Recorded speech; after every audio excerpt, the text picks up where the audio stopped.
Hello friends, welcome to my channel.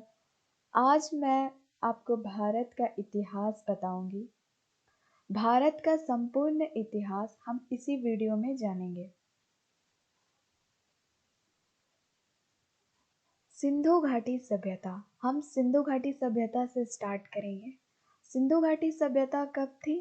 तो सिंधु घाटी सभ्यता 3000 से 1500 बीसी तक थी।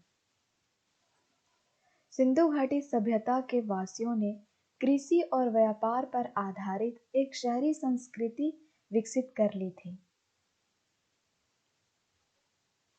इस युग के लोगों ने धातु विज्ञान और हस्तशिल्प में नई तकनीक विकसित की और तांबा, पीतल, सीसा और टिन का उत्पादन किया।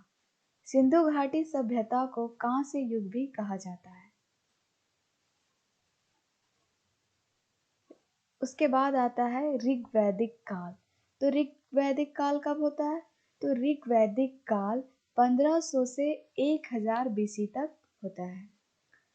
भारत में आर्यों का आगमन लगभग 1500 बीसी में हुआ था।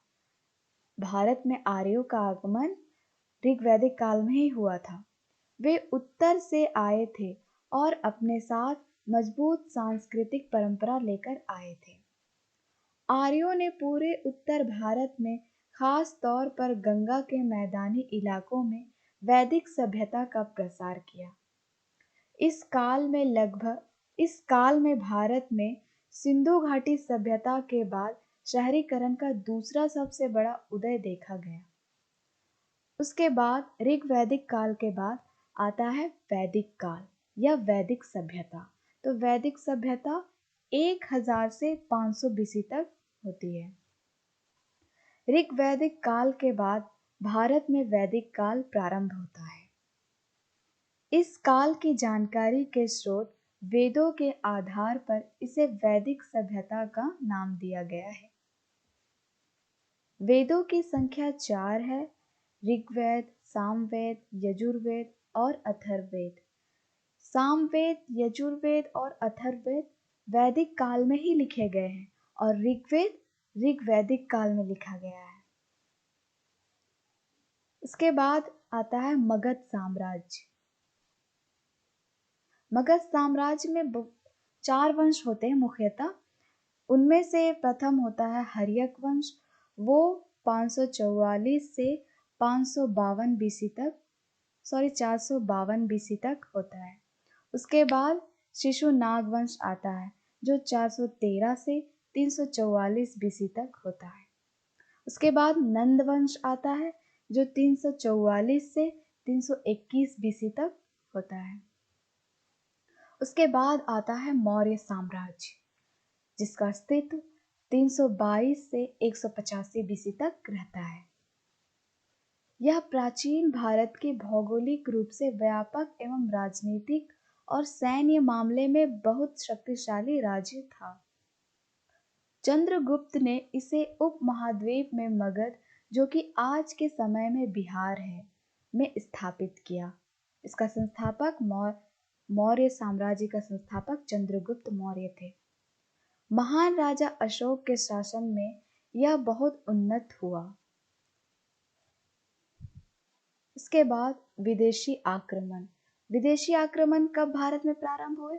तो 185 बीसी से 320 एडी तक विदेशी आक्रमण होते रहे भारत पे।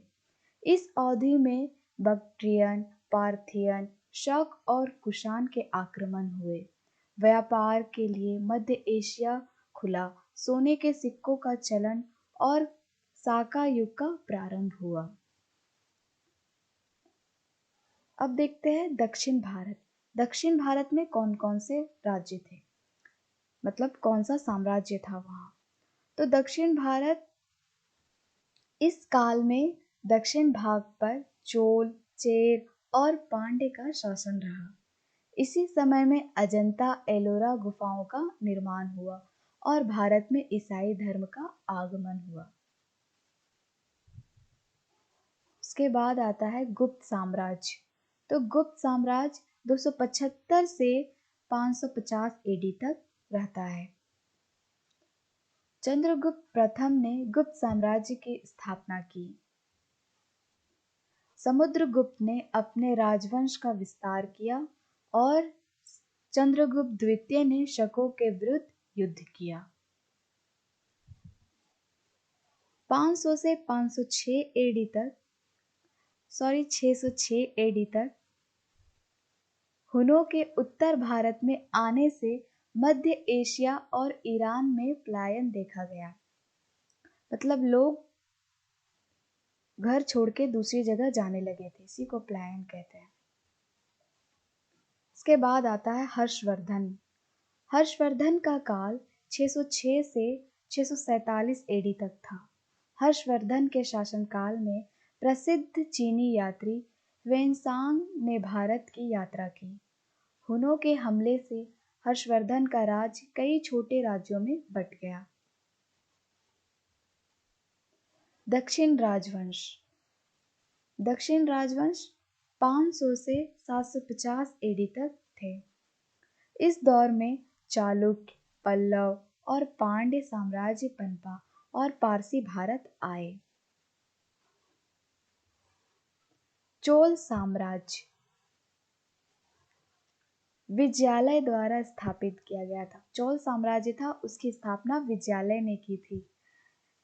इसके सबसे महान शासक राजेंद्र प्रथम थे, जिनका शासनकाल 1012 से 1044 बीसी तक था। यह चोल राजवंश का सबसे महान शासक था। समुद्र नीति अपनाई थी और द्रविडियन भाषा का विस्तार इन्हीं के काल में हुआ था। उत्तरी साम्राज्य 750 से 1206 एडी में क्या था? राजपूत कुलों का उदय हुआ। इस अवधि में तुर्कों का आक्रमण हुआ। पुरी में मंदिरों का निर्माण हुआ। इसके बाद आता है मध्यकालीन भारत। इसमें मुगल वंश आता है। बाबर ने सन 1526 में मुगल साम्राज्य की स्थापना की। सन 1600 तक मुगल वंश ने ज्यादातर भारतीय उपमहाद्वीप पर राज किया। 1700 के बाद इस वंश का पतन होने लगा और आखिरकार भारत के पहले स्वतंत्रता संग्राम के समय सन 1857 में पूरी तरह खत्म हो गया। उसके बाद अब देखते हैं आधुनिक भारत। 16वीं सदी में पुर्तगाल, नीदरलैंड, फ्रांस और ब्रिटेन से यूरोपीय शक्तियों ने भारत में अपने व्यापार केंद्र स्थापित किए। सन 1600 में ब्रिटिश ईस्ट इंडिया कंपनी के भारत आने पर यहाँ महारानी विक्टोरिया के शासन का ब्रिटिश राज शुरू हो गया। 20वीं सदी में महात्मा गांधी ने लाखों लोगों का नेतृत्व किया और सन 1947 में स्वतंत्रता हेतु एक अहिंसक सविनय अवज्ञा आंदोलन चलाया। आजादी। भारत और पाकिस्तान का बंटवारा हुआ और अंग्रेजों के कब्जे से इस क्षेत्र को सन 1947 में आजादी मिली। 15 अगस्त 1947 को भारत आजाद हो गया। आजादी के बाद आज भारत दुनिया का सबसे बड़ा लोकतांत्रिक देश है। यह एक उभरती हुई वैश्विक महाशक्ति और दक्षिण एशिया का एक प्रभावशाली देश है। Thanks for watching. Happy easy learning.